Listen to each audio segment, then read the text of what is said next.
Tua palavra é lâmpada para os meus pés, Senhor. Bem-vinda, bem-vindo ao nosso encontro com a palavra lâmpada para os meus pés. Iniciamos hoje o ciclo do tempo comum, com o segundo domingo do tempo comum, o Evangelho, curiosamente, de João, capítulo 1, versos 29 a 34. O texto vai dar para a gente a compreensão do porquê João. Naquele tempo, João viu Jesus aproximar-se dele e disse: Eis o Cordeiro de Deus que tira o pecado do mundo. É dele que eu disse: depois de mim vem um homem que passou à minha frente, porque ele existia antes de mim. Também eu não o conhecia. Mas, se eu vim batizar com água, foi para que ele fosse manifestado a Israel. E João deu testemunho dizendo: Eu vi o Espírito descer como uma pomba do céu e permanecer sobre ele. Também eu não o conhecia, mas aquele que me enviou a batizar com água me disse: Aquele sobre quem vires o Espírito descer e permanecer, este é quem batiza com o Espírito Santo. Eu vi e dou testemunho: este é o Filho de Deus. No Evangelho de Mateus, esse texto aqui é de João. Domingo que vem a gente retoma e continua a leitura de Mateus. Mas no Evangelho de Mateus, a gente vai ver, na conclusão da cena da morte de Jesus, o centurião romano, com todos os guardas que estão diante da cruz quando Jesus morre, vendo como Jesus expirou, eles dizem, no plural: Este é verdadeiramente o Filho de Deus. Isso que agora João diz: eu vi e dou testemunho, este é o Filho de Deus. Uma nota para ajudar a gente a aprofundar no sentido do que é o Evangelho. O Evangelho não é outra coisa senão para nos fazer mergulhar no mistério e no conhecimento de Deus. Eu tenho muita pena de quem transforma as Sagradas Escrituras em uma fonte de conhecimento das coisas daqui ou quer transformar as Escrituras apenas num texto para conseguir equilíbrio e saúde mental, psíquica, emocional, financeira, afetiva e tudo daqui e nada das coisas do alto. Por isso é importante visitar um domingo depois do batismo de Jesus. O texto de João diz assim: se você for, na verdade, perscrutar lá no Evangelho de João, vai dizer que no dia seguinte ao batismo, no dia seguinte, João viu Jesus aproximar-se dele e diz: Eis o Cordeiro de Deus que tira o pecado do mundo. Esta é a apresentação mais bela que João Batista faz de Jesus e que vai acompanhar a gente no resto da história em que a igreja existia. Nenhuma Santa Missa será celebrada no mundo sem que antes da Sagrada Comunhão, depois da fração do pão, o sacerdote eleva e diz: Eis o Cordeiro de Deus que tira o pecado do mundo. É a apresentação de Jesus. João apresenta Jesus no dia depois do batismo, com a teologia síntese de quem Jesus é. João, que teve, ele mesmo diz: Eu vi o Espírito descer como pomba sobre ele e permanecer. Também aquele, eu não o conhecia, mas aquele que me enviou a batizar com água me disse: Aquele sobre quem vires o Espírito descer e permanecer, este é quem batiza com o Espírito Santo.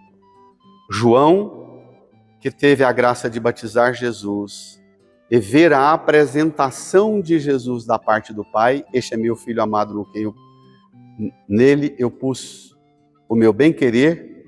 Agora João apresenta o bem-querer do Pai Eterno é o Cordeiro que tira o pecado do mundo. Cordeiro é uma resposta teológica para o mal do mundo. Eis o forte, eis o único forte. Quem, senão ele, tem poder de tirar o pecado do mundo?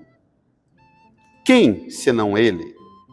A expiação do mal, daquela prática confusa da expiação do mal através do bode, do sacrifício do bode, nos tempos antigos, do Antigo Testamento, que acompanhou até no tempo de Jesus, quando uma comunidade, uma aldeia, uma vila era cometida por algum acontecimento ruim, uma tragédia, uma peste, uma seca, uma chuva, se dizia, nós temos algum pecado nosso, da nossa comunidade que fora cometido, nós temos que expiar.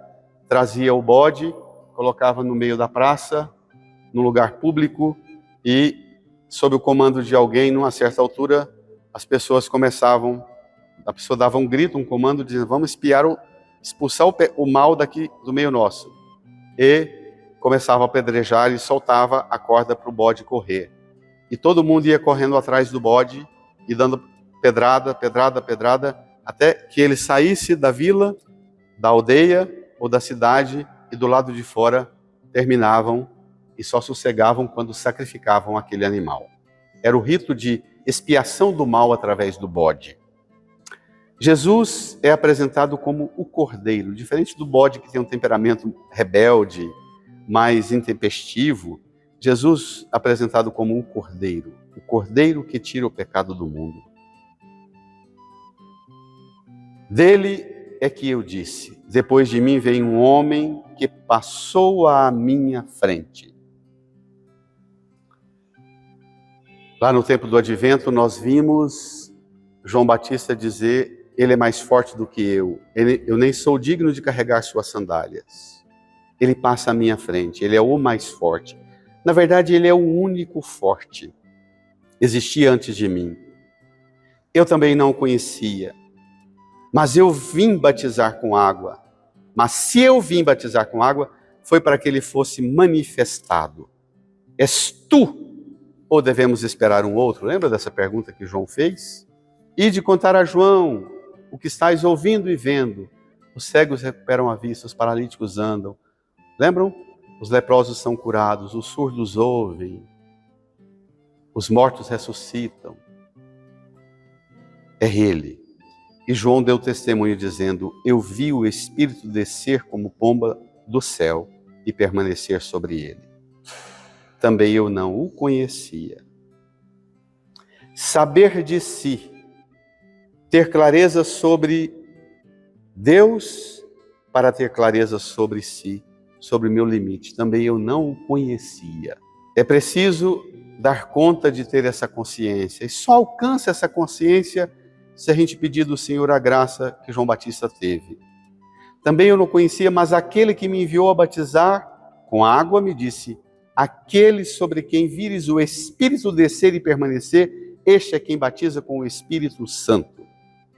É preciso saber passar, saber fazer a travessia de João,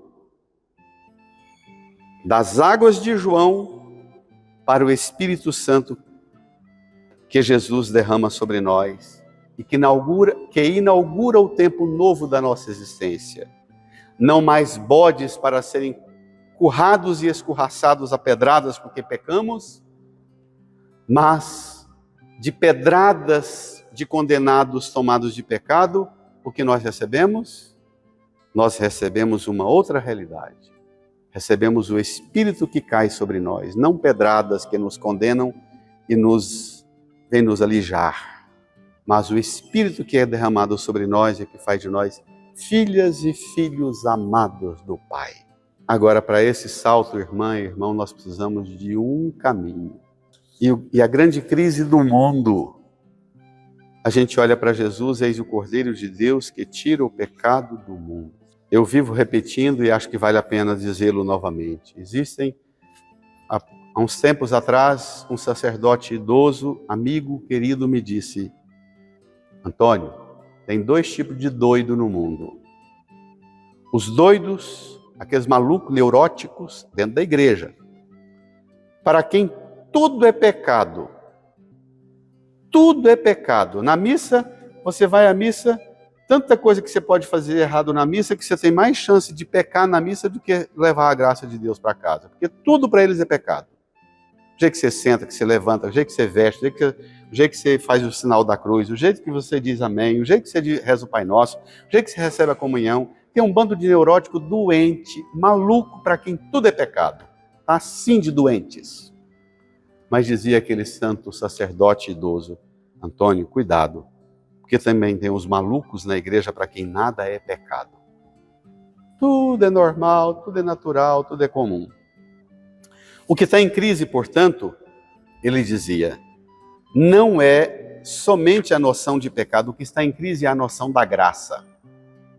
Aqueles para quem tudo é pecado, na verdade, não conhecem a teologia da graça. E aqueles para quem nada é pecado, eles ignoram também o que é a graça. Uns e outros. Os rigoristas com os laxistas ignoram o que é a graça. E a graça não é tanto acentuar o peso do pecado que se nos ocupa, se nos habita, mas a graça consiste em aproximarmos-nos do Cordeiro que tem poder e autoridade para tirar o pecado. Eu, padre, pregador do Evangelho, os pregadores do Evangelho, as pregadoras do Evangelho, nós podemos, às vezes, te ajudar a tomar consciência dos seus pecados. Às vezes, alguns mais corajosos e até mal educados, sem a humildade do João Batista, fazem do púlpito do altar da celebração da missa um lugar para ficar condenando as pessoas e apontando em que você é um pecador ou uma pecadora. Às vezes, nós, no máximo, damos conta de identificar o pecado, apontar o dedo, condenar e acusar. Aqui tem alguém que tem poder de tirar o pecado, não de mim, nem de você, mas do mundo. Do mundo, do cosmo, do universo.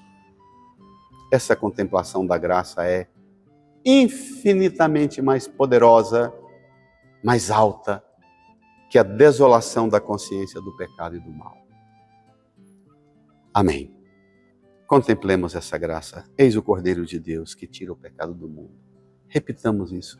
Ele tem poder de tirar o pecado de mim e do mundo. Eis a graça. Amém.